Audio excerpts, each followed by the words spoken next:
Hello viewers, இன்னைக்கு நம்ம பார்க்க போறது One Piece episode 728 part 2.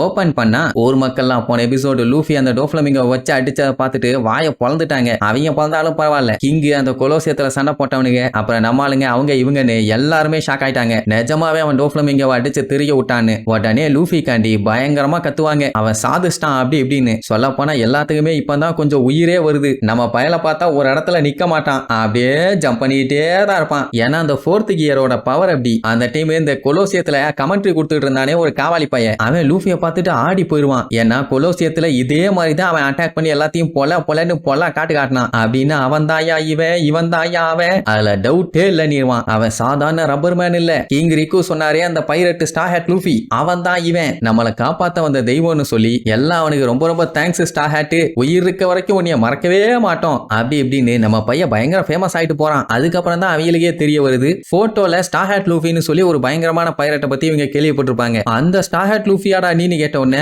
ஆமா மேட்டர் என்னன்னா அவனை பத்தி நிறைய ரூமர் கேள்விப்பட்டிருப்பாங்க. 8 அடிக்கு டாலா இருப்பான், பயங்கர ஸ்ட்ராங்கா இருப்பான், பாடியில எல்லாம் மசில் அப்படியே பிதுங்கி தொங்கும் அப்படி இப்படின்னு. ஆனா நம்ம பையன் 4 அடிக்கு மேல இல்ல அப்படின்னு அது எல்லாமே ஃபேக்குன்னு அப்புறம் தான் தெரிய வருது. ரப்பர் பால் மாதிரி குதிச்சுக்கிட்டு இருக்கானா கண்டிப்பா இவன் தான் ஸ்டார் ஹேட்டா இருக்கணும். நம்ம ஏன் அதை கன்ஃபார்ம் பண்ணிக்க கூடாதுன்னு, எப்பா குதிச்சுக்கிட்டே இருக்கியே கொஞ்ச நேரம் கம்முன்னு நின்னா நாங்களும் கொஞ்சம் டீடைல்ஸ் விசாரிச்சுக்கோம்லன்னு எல்லாம் கேட்பாங்க. லூஃபி கடுப்பாயி போங்கடா தற்கொலை கேசுங்களா, எவ்வளவு பெரிய பஞ்சாயத்து போயிட்டு இருக்குது, இந்த நேரத்துல வந்து இருந்துகிட்டு நொய்யின்ட்டு அவன் பாட்டு கிளம்பிடுவான். அதே நேரம் இங்க வியோலாவை காட்டுறாங்க, அப்படியே பயந்து நடுங்கிட்டு திரும்புவாளா. என்னாச்சு லூஃபி ஜெயிச்சிட்டானா, எங்களுக்கு தெரியும்னு உசோப்பு பயங்கரமா சந்தோஷப்படுவான். ஆனா அந்த டைம் எல்லாருமே பயங்கரமா ஷாக் ஆவாங்க. ஏன்னா இன்னுமே அந்த பேர்ட் கேஜ் அழியவே இல்லை, அது மொத்த இடத்தையும் அழிச்சுக்கிட்டே தான் வருது. இந்த அடிக்கு அப்புறம் அவன் உயிரோட இருக்க வாய்ப்பே இல்லைங்கிற மாதிரி எல்லாம் யோசிப்பாங்க. லூஃபியுமே அப்படியே குதிச்சுக்கிட்டே மேலதான் பார்ப்பான், அவன் காலி ஆயிட்டானான்னு. அதை அவங்கிட்ட போய் செக் பண்ணா வேலை முடிஞ்சு. மேல பார்த்தா என்ன தெரியும், அந்த ஸ்டிங் வேற சுருங்கிக்கிட்டே வர்றதுனால இன்னுமே மக்கள் படாத பாடுபட்டு தப்பிச்சு ஓடிட்டே தான் இருக்காங்க. அப்படின்னு அந்த பேர்ட் கேஜ்னு அழியல, அவன் இன்னும் சாகல. சோ வேகமா அடுத்த அடியில் அவனை காலி பண்ணிடலாம்னு சொல்லி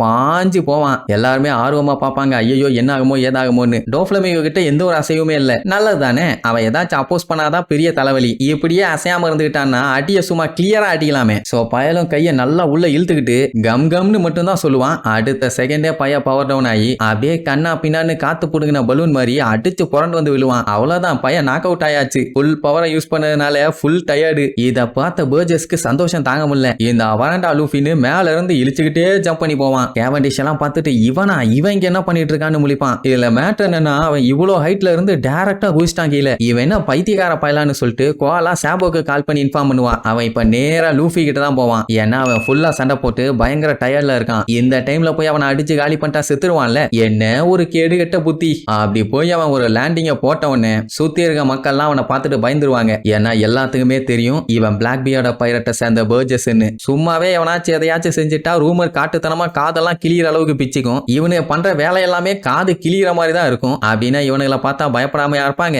இப்ப அவனோட பிளான் என்னன்னா லூஃபியை கொன்னு அவங்கிட்ட இருந்து அந்த கம் ஃப்ரூட்டை எடுக்க போறானாமா. சாபோக்கு தெரிஞ்சதுன்னா அவன் பல்ல எல்லாத்தையுமே நொறுக்கி நாக்க பொசிக்கிற மாட்டான். என்ன பண்ண போறானோ தெரியல. இங்க பாவம் லூஃபி முடியாம கஷ்டப்பட்டு முக்குன்னு முக்கி எந்திரிச்சா ஒரு 4 பேர் வந்து ஹெல்ப் பண்ணாங்கன்னா சந்தோஷத்துல அவனே எந்திரிச்சிருவான். ஏன்னா அவங்களுக்காண்டி தானே சண்டை போட்டிருக்கான். ஹெல்ப் பண்ணா என்ன குறைஞ்சா போயிருவாங்க. ஆனா அதை விட்டுட்டு அங்க இருக்க சில பல பூமர் மாட்டானுங்க என்ன பண்றானுங்க, அவன் பயிரிட்டு அவன் பக்கத்துல எல்லாம் அப்படி போக கூடாது, எசகு புசக ஏதாச்சும் பண்ணிடுவான்னு சொல்லி பயமுறுத்துவானுங்களா. ஆனாலும் அதுல ஒரு சில பேர் நமக்காண்டி தான் அவன் சண்டை போட்டிருக்கான், ஹெல்ப் பண்ணலாம் ஒன்னும் தப்பு இல்லாமானுங்க. ஆனா அந்த பூமர் மாட்டானுங்க விடணுமே. இவனும் டோஃப்ளமிங்கோ மாதிரியே ஒரு பைரட்டு, எப்படியும் அவனோட ரத்தத்துல கொலவெறித்தனம் அப்படியே ஊறி இருக்கும். அதனால அவன் பக்கத்திலேயே போகாதீங்கன்னு கண்காட்சி பொருள் காட்சியை பாக்குற மாதிரி அவன் முக்கிறத வேடிக்கை பார்த்துட்டு தான் இருப்பானுங்க. அந்த டைம் தான் ஒருத்தன் கரெக்டான ஒரு பாயிண்ட சொல்லுவான், நம்ம கிங்கே இவன் மேலதான் ஹோப் வச்சிருக்காரு, சோ நம்ம நம்பினா எந்த ஒரு தப்பு இல்லைன்னு சொல்லி அவனை கூப்பிட்டு சண்டை முடிஞ்சிருச்சா டோஃப்ளமிங்கோ செத்துட்டானான்னு கேட்பாங்க. அவன் இருக்கிற நிலைமையில இப்ப நிக்கவே முடியல. இதுல போய் அவங்கிட்ட இந்த மாதிரி ஒரு கேள்வியை கேட்டா பேச முடியாம தடுமாறிட்டு இருப்பான். அப்ப அப்படியே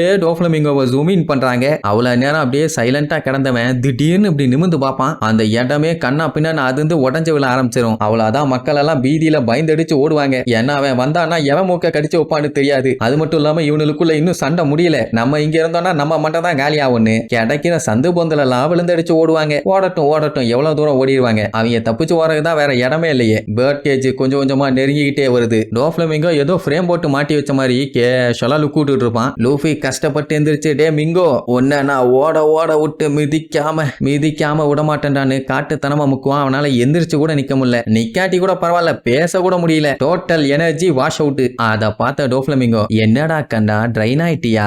இதுக்கப்புறம் உனக்கு கன்ஃபார்மா சங்குதாங்கிற மாதிரியே ஒரு லுக் விட்டுட்டு வில்லத்தனமா சிரிப்பான். அப்படின்னா இதுக்கப்புறம் ட்ரெஸ் ரோஸா அழிய போதா, இல்ல லூஃபிக்கு ஹெல்ப் பண்ண யாராச்சும் வருவாங்களா, இதுக்கப்புறம் பேர்ட் கேஜ்ல எல்லாம் மாட்டிட்டு சாகுறாங்களா இல்ல தப்பிக்கிறாங்களான்னு அடுத்தடுத்து வர எபிசோட்ல பார்க்கலாம். டாடா. Yeah!